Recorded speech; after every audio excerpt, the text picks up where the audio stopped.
It's not just like rape, like you saying no and someone doing it, like if someone's unconscious, it's not just like a strict no, like. And then I looked at Kevin and was like, oh my God, this has happened to me, and I've always thought to myself, oh, you were drunk, you were stupid, and it's your fault. And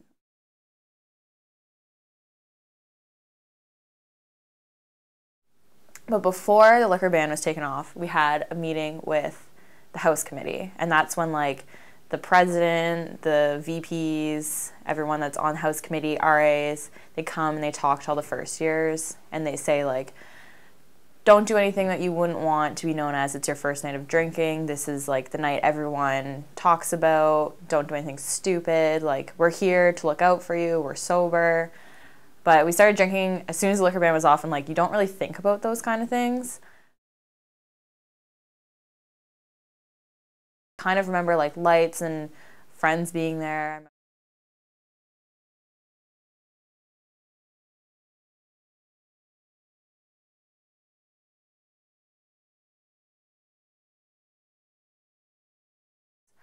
So I woke up and I checked my phone. It was like 7 something. My phone's like always under my pillow, and I was like, I never wake up this early. But it was because like there was movement next to me. So I woke up. I was like kind of pretty sure I was drunk still, in a daze. Look over, and like this person, I could just see the back of their head. It was like putting on a shirt, and I looked down, like I'm not wearing anything. I'm in my like single bed. I didn't really say anything. He was just like, oh, I'm going to get breakfast. And then like, I'll talk to you later. And then he just left. And I literally had like no recollection really of like what happened or anything like that. He showed up to my door the next day, wasted out of his mind, and I was sober, obviously. He was like, yeah, you gotta come on a date with me and all this stuff, and was so persistent. And I was like, no, like, I don't have that intention. I have a boyfriend. Like, I don't know what happened, but, and he was like, oh, we had sex, like, you know, like, I see the way you are and stuff. I'm like, okay, well, I'm not like that. I don't know what happened. I was really drunk. And then he just said, like, do you know who I am? Like, I'm an upper year. I know everyone in this house. I can destroy you. Like, you have to, like, go on a date with me, talk to me. And I'm like, okay. And I didn't know how to respond, because if you think about it, I didn't know anyone, and he knows so many people. He's an upper year. He has power. So then I kind of got nervous, and I didn't know what to do.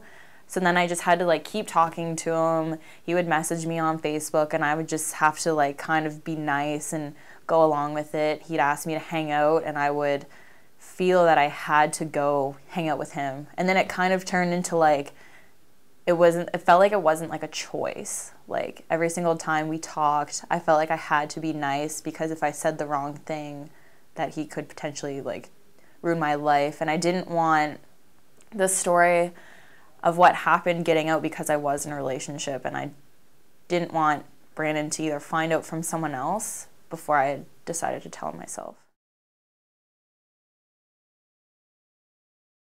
It was in his room, and I remember seeing him, and just like, we always talk, and it was really hard because you could tell that he knew, because I was really different. I couldn't look at him. I couldn't talk to him. It was very difficult, because in my opinion, I was a person that cheated on him, and that was wrong.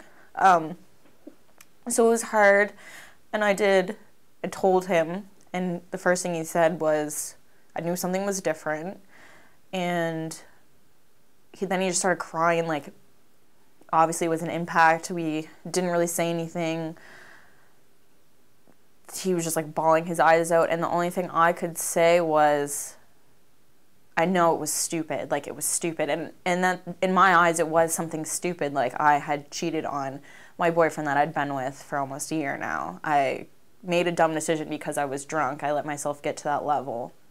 And he just said, how could you do this? Like, how could you do this to us? How could you do this to me? Like what were you thinking? And that was kind of like the tone that it was. It was kind of like what were you thinking? And it just kept being like, I was so drunk, I wouldn't do that if I was sober. Like, yeah, it was dumb.